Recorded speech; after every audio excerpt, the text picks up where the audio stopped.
To those human beings who are of any concern to me, I wish suffering, desolation, sickness, ill treatment, and indignities.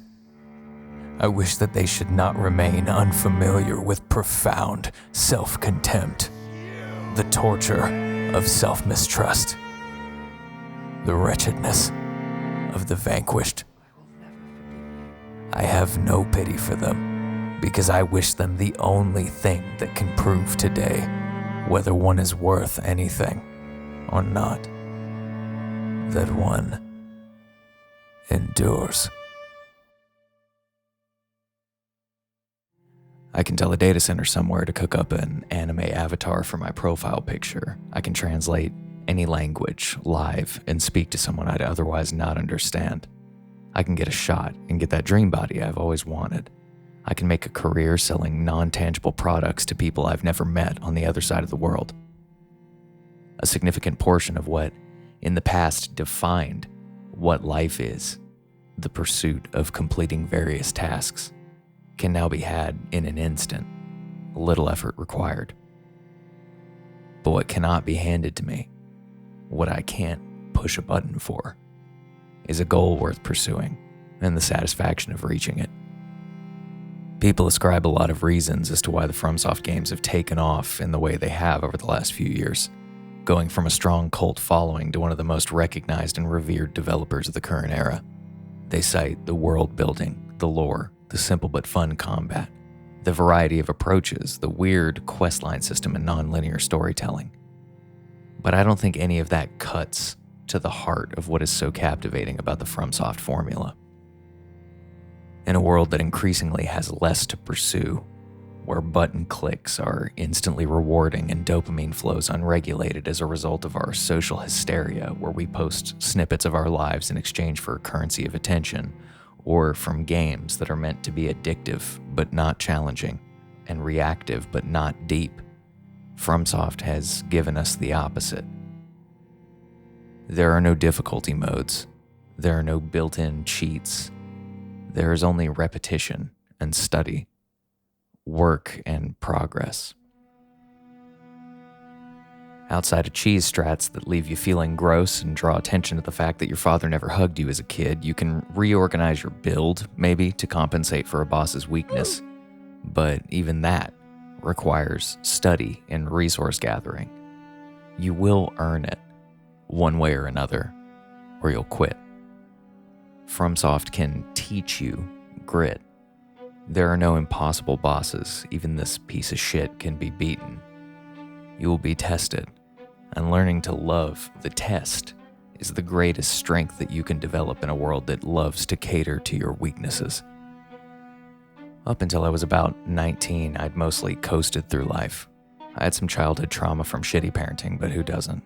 Ultimately, I'd ridden a high IQ all the way to college without having to lift a finger really, but one day I woke up and there were 2 detectives at my door. They took my keys and walked me down to my car, where they opened my trunk and pulled out a bunch of pot brownies. Long story short, a dorm mate had ratted on me because he didn't like me, and I got slapped with a state jail felony and kicked out of school. And just like that, high IQ or not, the difficulty rating on my life involuntarily increased. I struggled for a couple years financially, unable to be employed even in kitchens where I actually had experience, getting rejected continuously because I didn't just have a felony arrest on my record. I had a felony arrest that was pending trial, and it stayed in that pending state for just under 2 years. This pushed me in less than legal directions for paying rent. It was grinding or homelessness. I decided I could live with myself for a roof over my head. I survived, but at the time my psyche was in turmoil. I spent most of my young life convincing myself that I was the shit, and life quietly reaffirmed this idiotic belief by allowing me to skirt by with minimal effort, unscathed. Now here I was in abject poverty, staring down the barrel of a possible prison sentence if I didn't kick a habit I'd been using as a crutch since I was 16. I didn't know anything about grit, about perseverance. Hell, I wouldn't even finish a game if it challenged me. I'd just get pissed off that it didn't give me what I wanted, what I thought I deserved. I remember my brother gave me the original Demon Souls when it came out in 2009. I literally didn't even beat the first boss before I got too pissed to continue the game. It challenged my superiority complex, and I preferred that comfortable delusion to a painful reality. But here I was in 2015, facing a minimum 4 years probation and a maximum of some prison time, about to play Dark Souls for the first time. The beginning went predictably, getting my shit absolutely pushed in and reacting the same way that I typically would, getting pissed off and playing worse. But this time I had nothing else to do, nowhere to go, and I just kept playing the game. Lo and behold, eventually I started to disconnect from the anger and tuned in to the analytical part of my brain. That superiority complex was already only hanging on by a thread, and this is where it began to dissolve completely. I got good, and it carried over into the rest of my life. The phrase, "get over yourself," has become such a commonly used idiom that we don't think too deeply into what it means, but it carries more weight than we give it credit for. We get stuck in our interpretations of what we are. We get comfortable in our identities, our acknowledged strengths and weaknesses. And instead of trying to change any of it when it's pointed to us, we say, "Why can't you accept me for who I am?" Well, I'm not who I was a year ago. I'm not even who I was a few months ago when I started this channel. You are a fluid concept, and any attempt at establishment of a self that persists long term is wishful thinking for a forced stagnancy that doesn't exist. The descent is a common theme in Elden Ring, especially so in Shadow of the Erdtree. The whole of the DLC takes place in what was formerly the underworld, where those who died went before the rune of death was sealed away. Miquella came here to seek godhood. But why would this Twinkie boy man descend to this place of darkness, tragedy, and madness, guided by the Erdtree's shadow, in order to ascend to godhood? Because to get over oneself, one must first go under.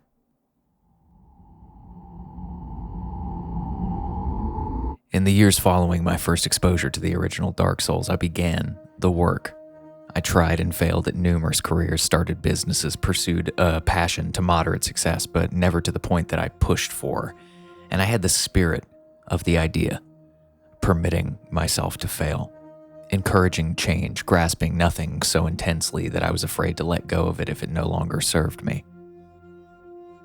I was almost there, but there was an element that I was missing.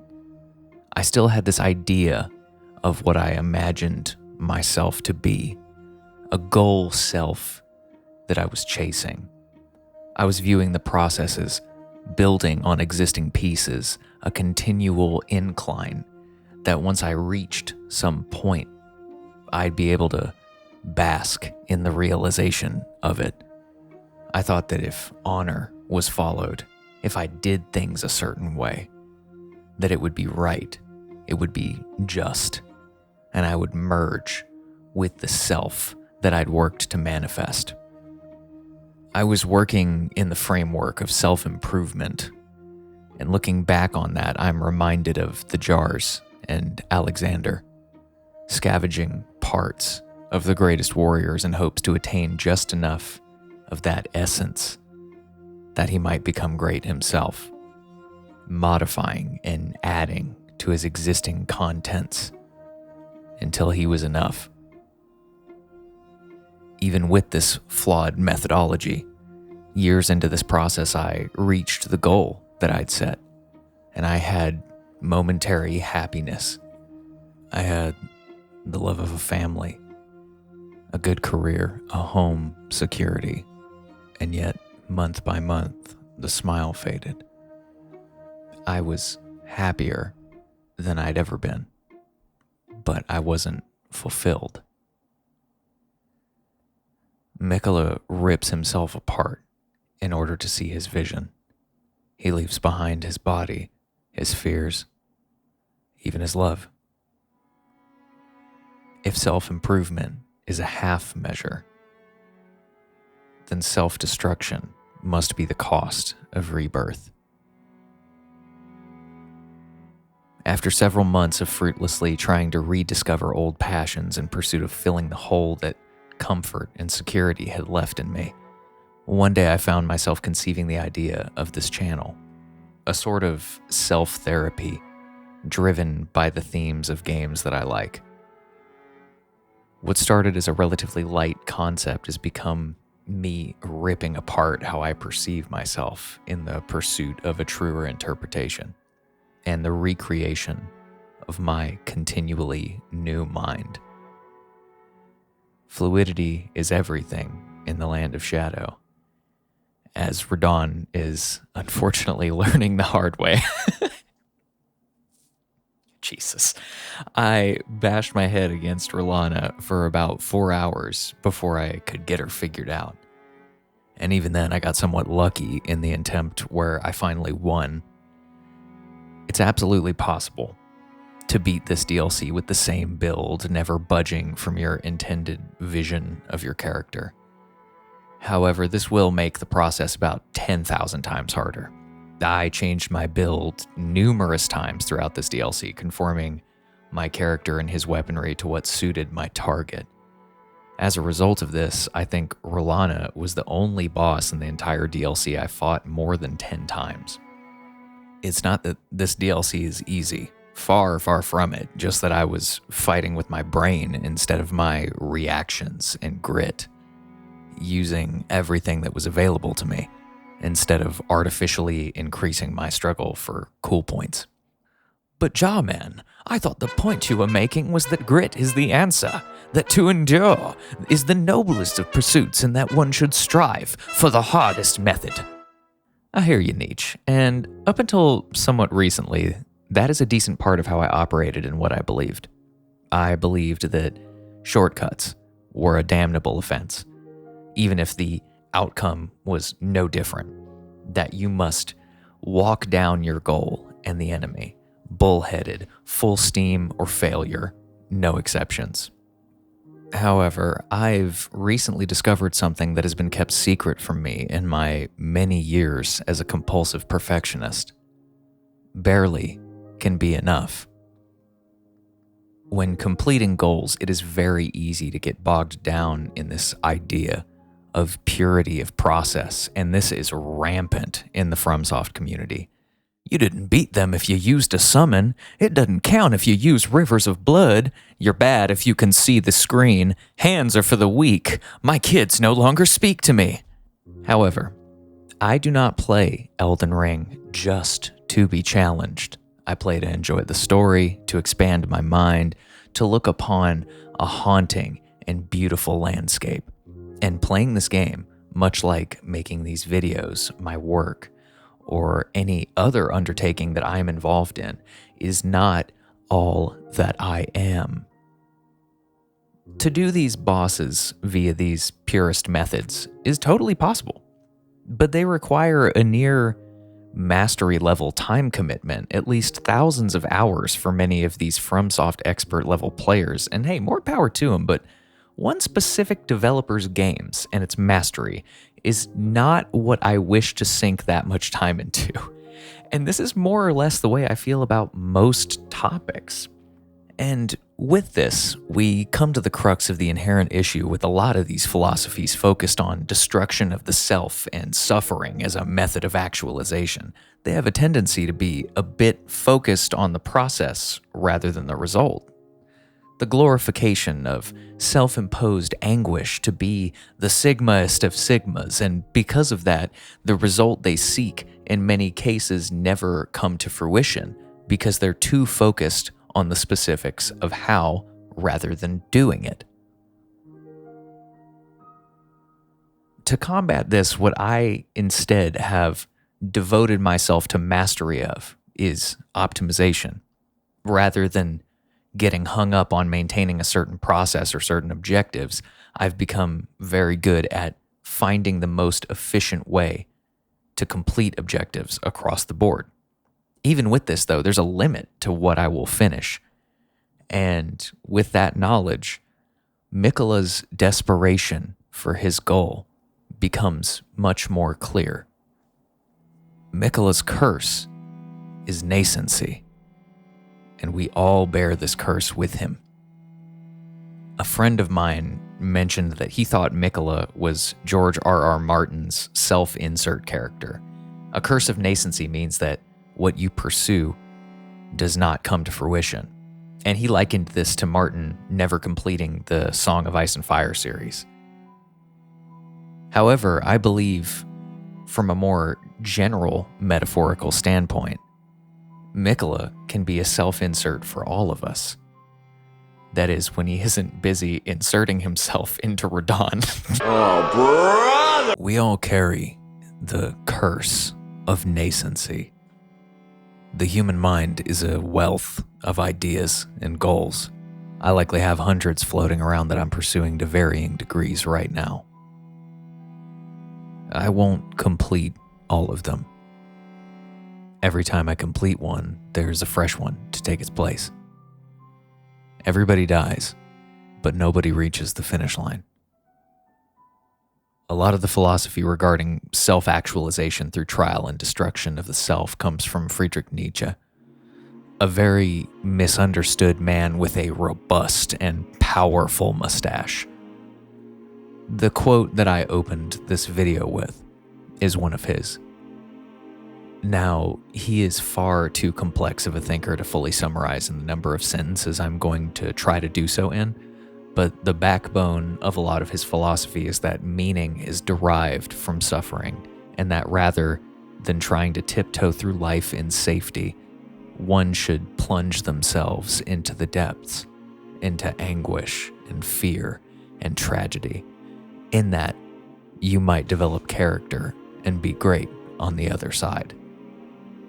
I love those who do not know how to live except by going under, for they are those who cross over. To bring us back to one of the first questions I posed in this video, what is it about FromSoft that has captivated people despite throwing out the book when it comes to modern game design? What is it about their formula that spawned an entire subgenre? From's games are some of a precious few games that I can sit down and play for a long time and not feel like I lost time. I gained character through these games. I gained an understanding of what it is to endure. Understood through simulated exposure strongly enough that I was able to apply it to reality. However, I think Shadow of the Erdtree teaches something different, adds a layer to their typical fare. Shadow of the Erdtree teaches that there are limits to sheer will, and that flexibility and wisdom are just as important. Nietzsche, while wise in ways that have withstood the test of time on the page, was not exactly a paragon of wisdom in terms of how he conducted his life. Nietzsche didn't agree with Stoicism because he thought that emotional expression was much of the value in human existence, and that constraining the emotions in any way were a disservice to their contribution to meaning. In the same way, he kinda shit on the idea of discipline, as it struck him as the holding back of the self. Nietzsche also basically worked himself so hard and stressed himself to such a degree that he had to take massive amounts of opioids to steal 2 hours of sleep back from his constantly revolving brain.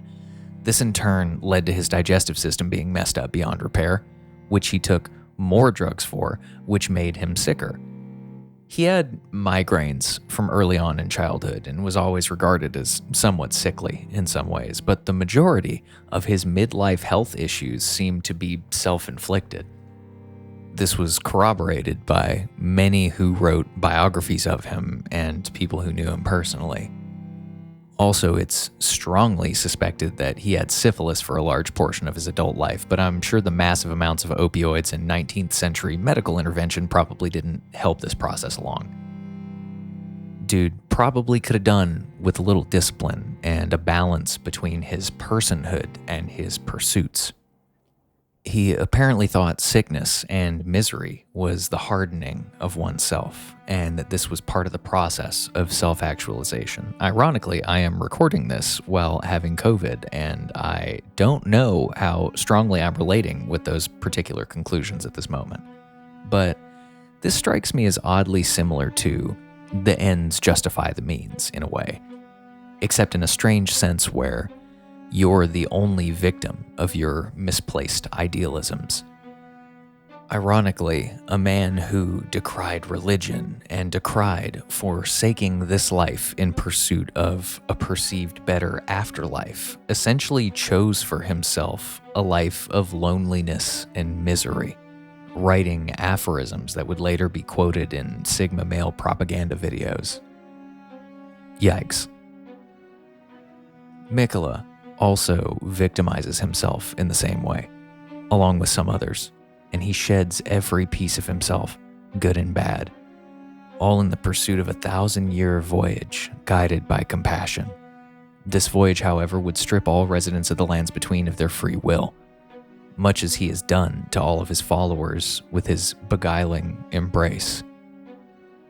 Miquella bears a child's mind in many ways, and his whole philosophy essentially boils down to a child saying, why can't everyone be nice to each other? And instead of digging into the heart of the conflict and discovering why conflict really isn't that simple, he decided to just force everyone to be nice to each other.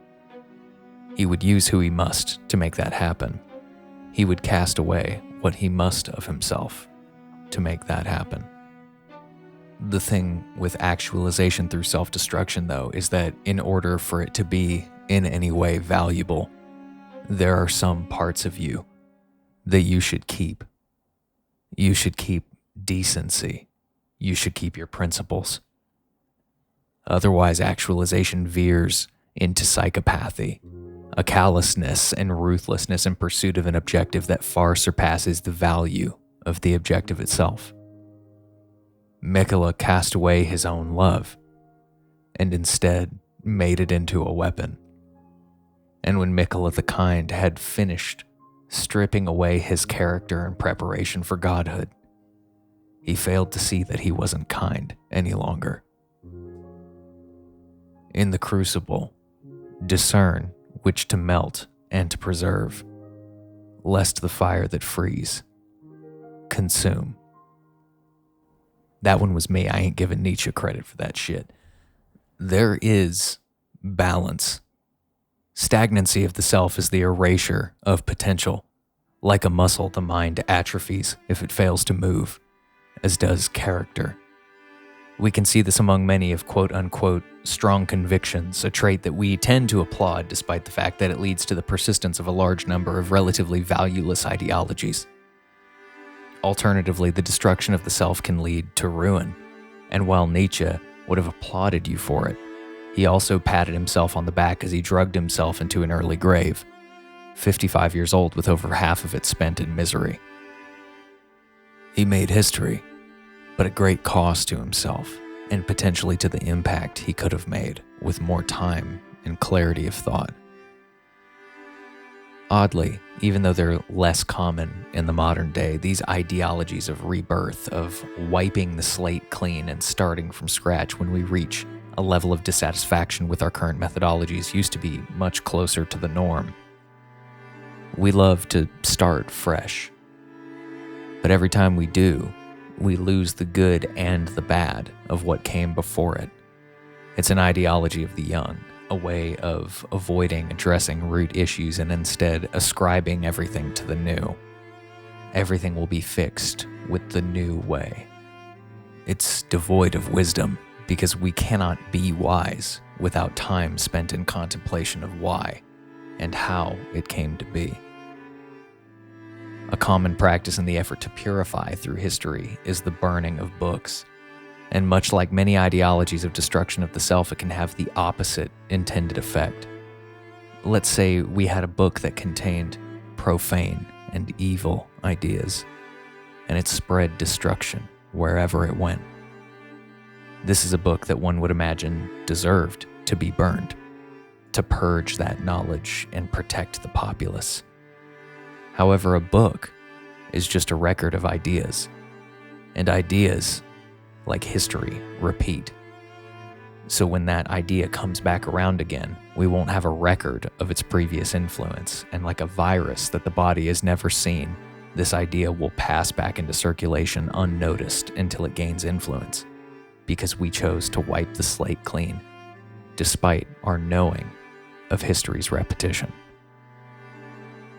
To put it in game terms, respec, don't restart.